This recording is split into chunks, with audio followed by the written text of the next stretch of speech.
ఆటా సందీప్గా ప్రఖ్యాతిగాంచిన choreographer Sandeep జీటీవీలో మొదలైన ఆటా షోతో చాలా popular అయ్యాడు. ఓంకార్ నిర్వహించిన ఈ షో ఓంకార్కి చాలామంది డ్యాన్సర్స్కి ముఖ్యంగా సందీప్ లాంటి వాళ్ళకు కూడా చాలా లైఫ్నిచ్చింది. అప్పటి నుంచి తను చాలా ట్రై చేస్తున్నాడు. చాలా డ్యాన్స్ షోలో మెరిశాడు, విన్ అయ్యాడు, చాలా ప్రోగ్రామ్స్లో పార్టిసిపేట్ చేశాడు, ఈవెంట్స్లోని మేనేజ్మెంట్ అన్నీ కూడా చేస్తూనే ఉన్నాడు. తన భార్య జ్యోతితో కలిపి చాలా డ్యాన్స్ చేస్తున్నాడు, రీల్స్ చేస్తున్నాడు, షార్ట్స్ చేస్తున్నాడు. బట్ సక్సెస్ అనేది ఇంకా పూర్తిగా తను తలుపుకోవట్లేదు. ఈలోపు పిల్లాడు పుట్టాడు, పెద్దవాడయ్యాడు, ఆల్మోస్ట్ 18 ఇయర్స్ దాటేసింది.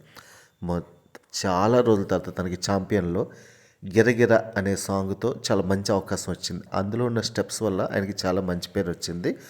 సడన్గా డబుల్ బొనంజా లాగా వింటేజ్ చిరంజీవి కోసం ఆయన మన శివశంకర్ వరప్రసాద్ సినిమాలో ఒక హుక్ సాంగ్ని అయితే ఆయన కొరియోగ్రఫీ చేశాడు. అది ఇప్పుడు ఆల్మోస్ట్ సోషల్ మీడియా సెన్సేషన్ అయింది. ఆ మూవీకి కూడా చాలా హైప్ తీసుకొచ్చింది. వింటేజ్ చిరంజీవికి మంచి లుక్ని తీసుకొచ్చింది. ఈ ఆట సందీప్కి ఒక లైక్ వేసుకుందాం. కష్టాన్ని నమ్ముకొని టాలెంట్ చూపిస్తూ ఓపికతో ఉంటే ఎప్పటికైనా విజయం వరుస్తుందని ఆటా సందీప్ నిరూపించాడు. ఒకప్పుడు చాలా కోపంగా ఉండేవాడు, ఇప్పుడు చాలా సౌమ్యంగా మారాడు. అది కూడా అతని సక్సెస్కి ఒక కారణం కావచ్చు.